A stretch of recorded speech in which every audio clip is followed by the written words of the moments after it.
जो पति अपनी पत्नियों के नाम संपत्ति दर्ज करवा देते हैं, उनके नाम संपत्ति रजिस्ट्री करवा देते हैं, और बाद में पत्नी जो है वो केस फाइल कर देती है और अपना हक जताने लगती है। तो ऐसी स्थिति में जो पत्नी के नाम जो आपने संपत्ति कराई है उस रजिस्ट्री को कैसे चैलेंज करें?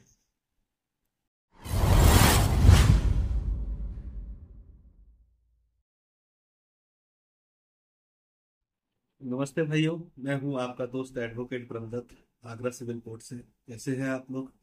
आज हम बात करने वाले हैं कि जो पति अपनी पत्नियों के नाम संपत्ति दर्ज करवा देते हैं,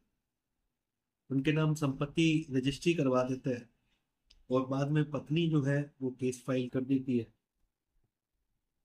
और अपना हक जताने लगती है। तो ऐसी स्थिति में जो पत्नी के नाम जो आपने संपत्ति कराई है उस रजिस्ट्री को कैसे चैलेंज करें? किस तरीके से हमें अपना बचाव करना चाहिए? कई सारे ऐसे मामले आए जिसमें कि मैंने देखा कि पतियों ने एक फ्लैट करा दिया सब, और मकान करा दिया, या कोई कृषि भूमि करा दी। कई सारे ऐसे मामले आए, तो आज मन किया कि इस पे वीडियो बनाए कि पति की जो इनकम है उसका यूज करके जो संपत्ति जो नाम कराई गई है पत्नी की, उसको कैसे वापस लिया जाए, उसको कैसे डिस्प्यूटेड किया जाए। हाल में ही एक मामला मेरे सामने आया था, उसमें पति ने अपनी पत्नी के नाम से एक प्लॉट रजिस्ट्री करा दिया और उस पे मकान बनवा लिया। अब पत्नी जो है ना वो पति से कह रही है कि घर खाली करो, घर में नहीं रहने दे रही है, कलेश कर रही है। पुलिस सहायता मांगी जाती है तो पति को परेशान किया जाता है। तो ऐसी कंडीशन में हमें क्या करना चाहिए? तो सबसे पहले मैं बता दूं कि इस तरीके की जो संपत्ति जो पत्नी के नाम कराई जाती है वो भी पति के नाम ही मानी जाती है। टाइटल जो है ना, टाइटल होना कब्जे का कोई प्रारूप नहीं है। अगर किसी संपत्ति में किसी का टाइटल है तो कब्जे का आधार नहीं बनाया जा सकता। जैसे कि आपने देखा होगा कि हमने जब भी हम कोई रजिस्ट्री के लिए जाते हैं और रजिस्ट्री करवाते हैं प्रॉपर्टी की, तो जो टाइटल उसमें मिल जाता है कि भैया कि ठीक है ये रजिस्ट्री है ना, हम आपके नाम कर रहे हैं, लेकिन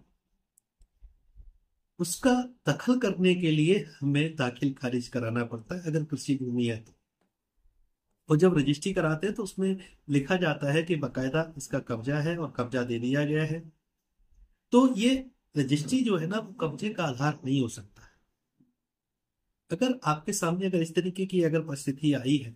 और आपकी पत्नी ने अपने नाम संपत्ति करा के आपको घर से बाहर निकाल दिया है और आपके खिलाफ में झूठे मुकदमे दर्ज करा दिया है, तो आप अपनी संपत्ति को कैसे होल्ड करा सकते हैं? कई मामलों में ये भी देखा गया है कि जो संपत्ति है खरीदी गई है, पत्नी के नाम खरीदी गई है, लेकिन वो लोन ले ली है। लोन की जो अदायगी है ना वो पति कर रहा है, लेकिन पत्नी जब मुकदमे फाइल कर रही है तो वो ये लिख रही है कि हमारे पिता ने, हमारे भाई ने, या हमने स्वयं ने ये प्रॉपर्टी खरीदी है।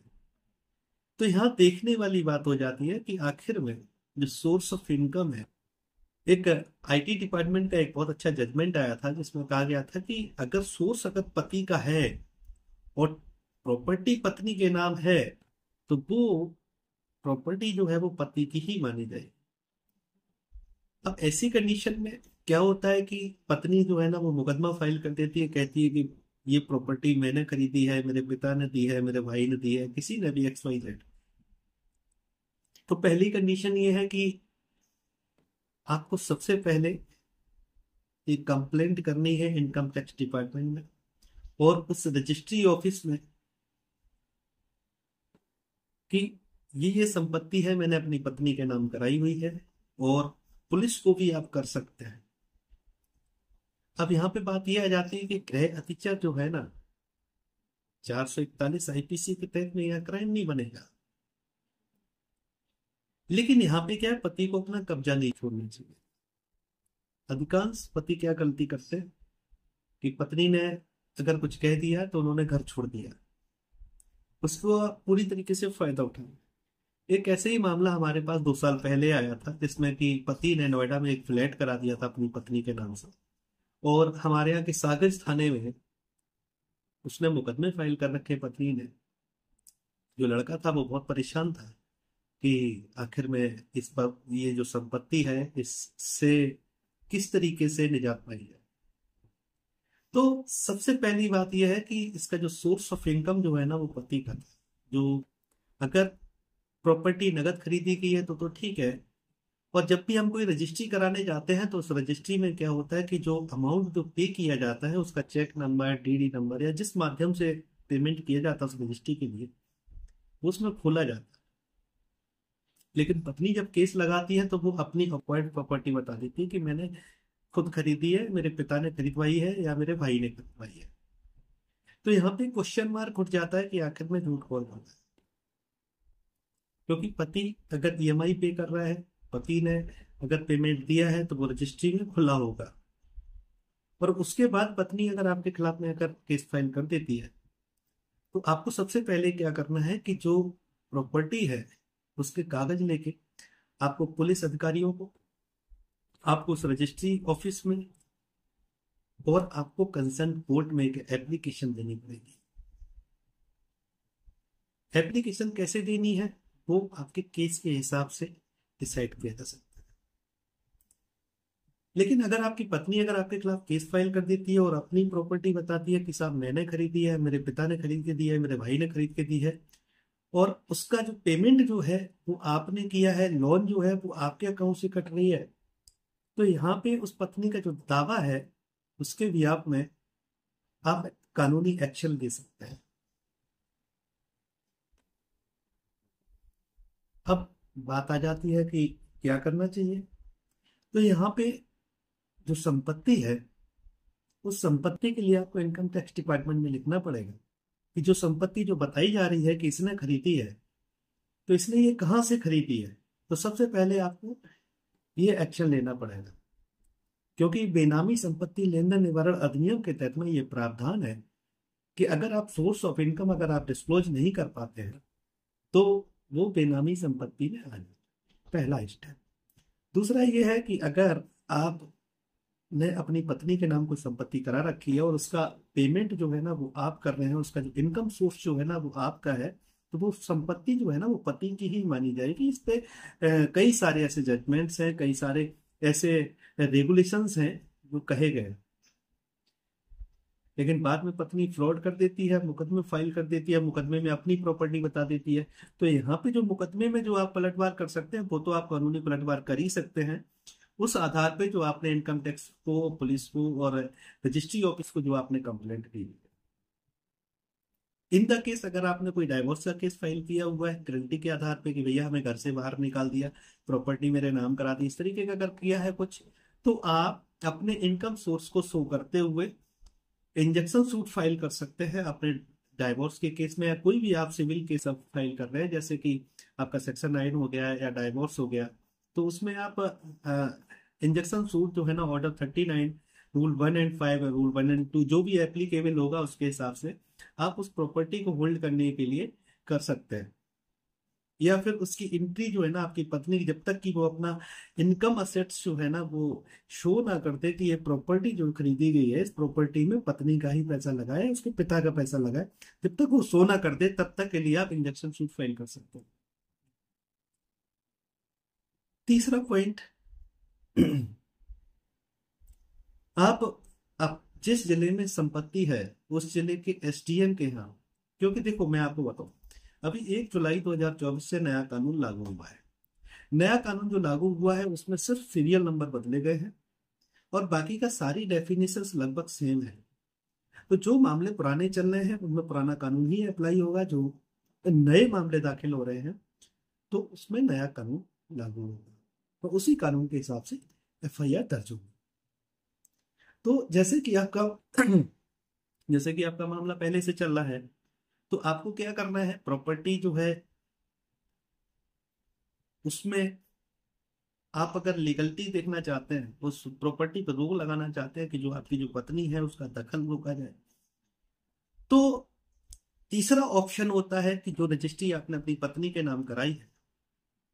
और आपकी पत्नी ने आपके खिलाफ में केस फाइल कर दिए हैं, तो किसी भी सिविल कोर्ट में उस पत्नी की रजिस्ट्री को आप कैंसिलेशन के लिए मूव कर सकते हैं।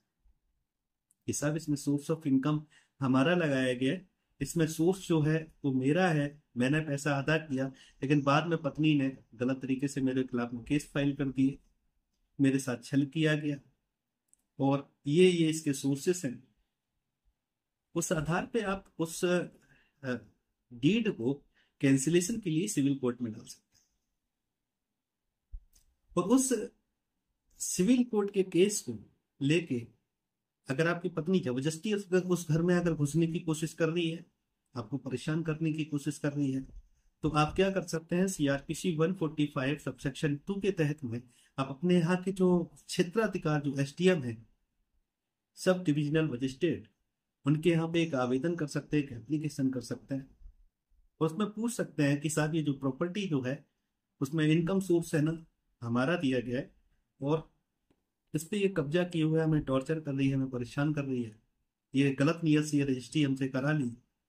अब बात ये आ जाती है कि जो रजिस्ट्री है ना, आपकी पत्नी अगर उसमें काउंटर में ये कहेगी कि साहब इन्होंने अपनी इच्छा से करी है, तो भाई देखो, प्रॉपर्टी पति के नाम हो, पति के परिवार वालों के नाम हो, और खास तौर से पति के नाम अगर प्रॉपर्टी हो, और अगर इच्छा से ही अगर पति को करना होता, तो ऐसी कोई नौबत नहीं आती कि पत्नी के नाम डालते हो, तब की जब पत्नी का स्वभाव पति के प्रति गलत हो। तो यहाँ पे पहला ऑप्शन मैंने आपको बताया, आप पहले पुलिस कंप्लेंट वगैरह कर सकते हैं, इनकम असेट्स वगैरह आप मांग सकते हैं इनकम टैक्स डिपार्टमेंट से।